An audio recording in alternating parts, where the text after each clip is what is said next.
The year-end holidays, like Starbucks lattes, come in many different flavors. There's Christmas and Hanukkah, the Epiphany and Kwanzaa, Santa Lucia, the solstice, and New Year's too. The holidays hail from different traditions with different meanings, some theological, others, well, maybe not so much, or maybe once they did, but are now mostly lost to modernity. Yet they are similar in that in the northern hemisphere, at least, they mark the shortest, darkest days of winter. We observe them in community, together with family. They celebrate the light and being together in the cold dark of winter, candles burning with hope for brighter, warmer days ahead. The jazzy music of a Charlie Brown Christmas skips through the air, conjuring visions of Linus on the piano and Snoopy dancing up a storm. Yada-da-da-da-da-da-da-da-da. What's not to love, right? Well, for many, the joy of the holiday seasons can be elusive, puzzling, depressing, or even, dare I say, downright annoying. Think of the Grinch.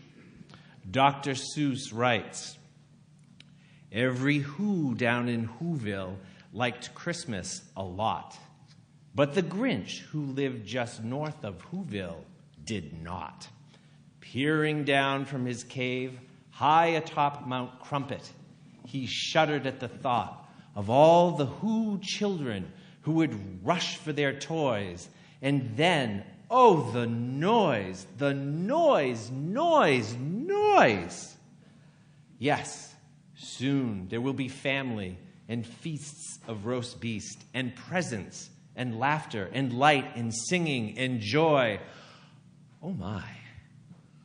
But for some, most of whom, to be sure, are not Grinches at all, joy proves elusive. The drumbeat of the holidays taps out its rhythm. Pa-rum-pa-pum-pum, me and my drum. It heightens expectations beyond measure, serving up disappointment yet again. For many, feelings of loneliness, sadness, and inadequacy arise and take the place set aside for joy. American philosopher and psychologist William James describes what he termed a soul sickness. Unexpectedly, from the bottom of every fountain of pleasure, something bitter rises up, a touch of nausea, a falling dead of delight, a whiff of melancholy, things that sound the knell. For fugitive as they may be, they bring a feeling of coming from a deeper region and often have an appalling convincingness. The buzz of life ceases at their touch as a piano string stops sounding when the damper falls upon it. For many, this is the experience of the holidays. They can be a real buzz killer. The holiday blues, it turns out, for many, are real. According to a study by the American Psychological Association, 38% of those surveyed said that their stress levels increased during the holidays, which can lead to physical illness, depression, anxiety, and substance abuse. To make matters worse, the National Alliance on Mental Illness noted that 64% of individuals living with a mental illness felt their conditions worsened around the holidays. So how can we prepare ourselves when thoughts of the holidays do not dance through our heads like sugar plum fairies? When the anxieties of holidays, past, present, and future, haunt our thoughts, both waking and not? McLean Hospital, just up the hill here, offers us 6 pieces of advice in their new guide to managing mental health around the holidays. 1. If we're lacking the holiday spirit. If being surrounded by cheeriness that we ourselves do not feel leaves us feeling left out, if we feel pressured to be social and happy when we are not, remember, we're not the only ones who feel this way. Many people have difficulty getting into the holiday spirit. None of us is unique in this manner. Surround ourselves with people who feel similarly. Being with others can often be better than being alone with our own thoughts. Personally, I know that being alone with my own thoughts is often not the right answer. Recognize we don't need to force ourselves to be happy. In fact, we can't.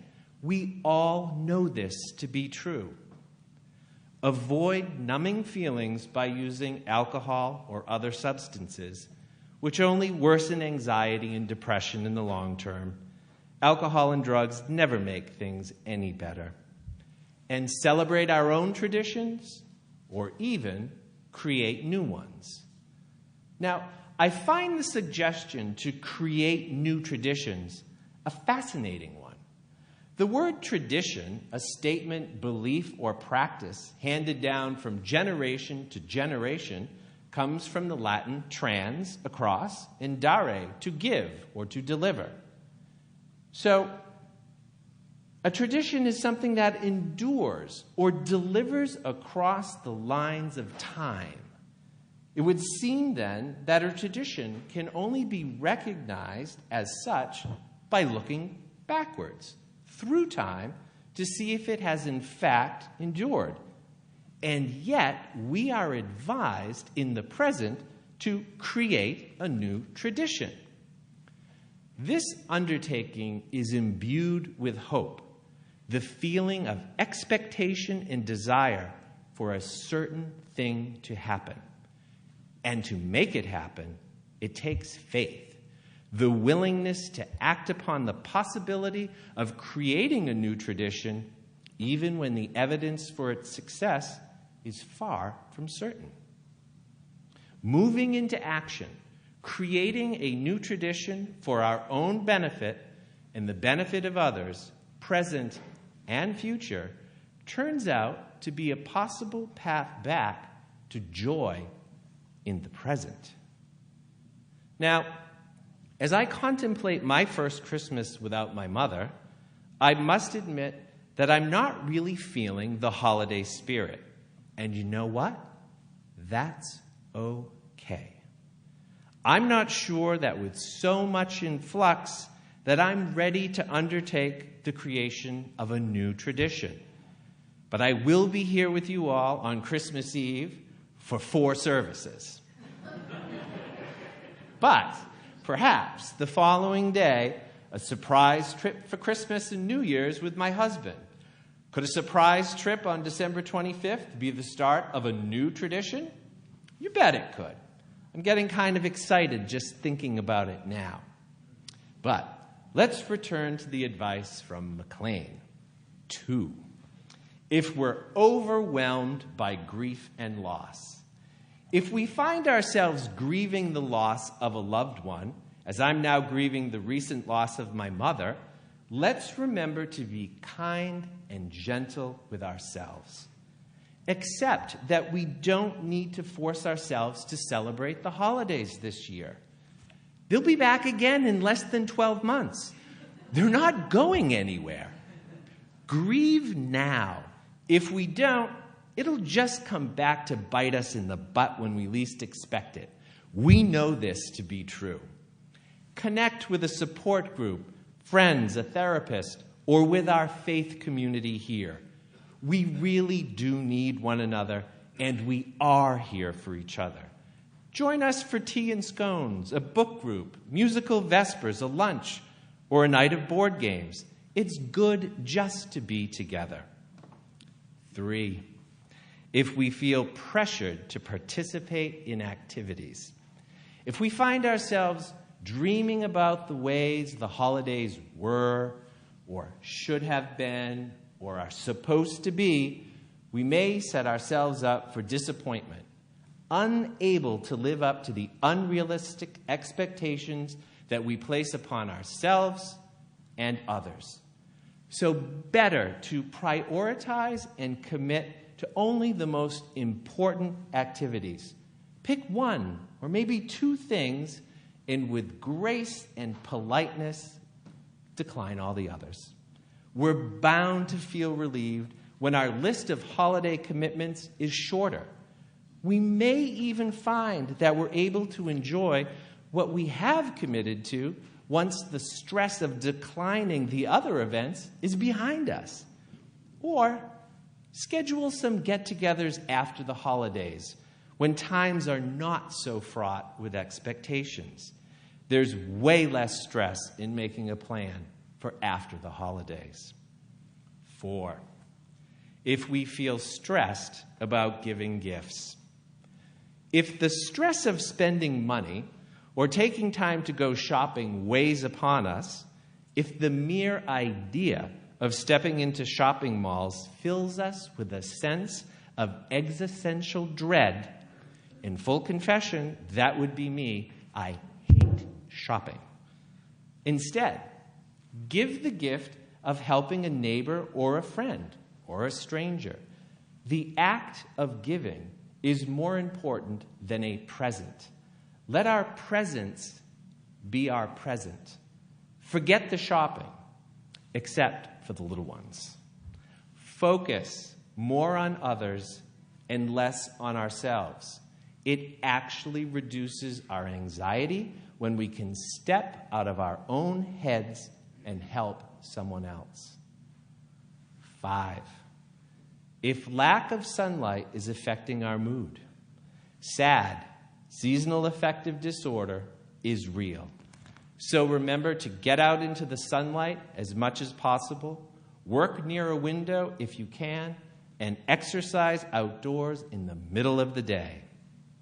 And finally, 6, if we feel alone or isolated, if we are predisposed to depression or anxiety, it can be especially hard to reach out to others during the holidays. Isolation can aggravate depression. To counter it, we can remind ourselves of people, places, and things that actually make us feel happy. This Christmas, I intend to set some quiet time aside to contemplate past holidays with family members who are no longer with us, reconnecting with my past in a positive way. Schedule a regular call or a video chat with friends on a weekly basis. It can reduce the stress and effort if it appears in the calendar as a regularly occurring event. Send out holiday cards to friends and family with a brief personal note. Let people know, I'm thinking of you. This is something that I'll be doing myself. There's something special about receiving a card in the mail with a festive holiday stamp rather than a message on Facebook or Instagram. And finally, keep up self-care activities like reading, meditating, and journaling. They really do keep us grounded. When we boil it all down, the advice for tending to our mental health during the holidays seems simple enough. Be kind to ourselves. Take care of ourselves. Don't set reasonable expectations. Don't numb out on alcohol and drugs.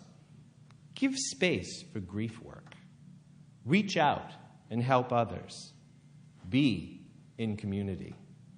And create new traditions that will lead now and in the future back to a present joy. But simple doesn't mean easy. Forming healthy habits that support our mental health requires intention and attention. Would that good habits were as easy to pick up as the bad habits. I still miss my Camel filterless cigarettes. I do. I really, really do. But The effort of being intentional and moving into positive action is worth it. Sometimes actions can actually change our thinking and our emotional state. Bringing a smile to another's face almost invariably makes us smile ourselves. If we are lucky, our view of the holidays may become just a bit brighter by bringing a bit of joy into someone else's life. The joy of the holiday season may unexpectedly come upon us, like the joy of reconnecting with an old friend or making a new one. A true gift indeed. Perhaps our exploration of our relationship to the holidays in the ways that we move into action to help make better meaning of them for ourselves and for others may even transform us. At the end of Dickens' A Christmas Carol, after Scrooge has explored the visions given to him by the spirits of Christmas past, present, and future, after he has lived into these visions, some sweet, some sad, some terrifying, Scrooge makes a change. He acts differently. His transformation is marked by the move from his prior focus on self, now reaching out to the other, to Bob Cratchit, to Tiny Tim, and to others who struggle. Of the new Scrooge, Dickens writes, Scrooge was better than his word. He did it all and infinitely more. And to Tiny Tim, who did not die, he was a second father. He became as good a friend as the good old city knew. Some people laughed to see the alteration in him, but he let them laugh and heeded them little, for he knew that nothing ever happened on this globe for good at which some people did not have their fill of laughter at the outset. And it was always said of him that he knew how to keep Christmas well. May that be said of us, all of us. And so, as Tiny Tim observed, God bless us, every one. May it be so.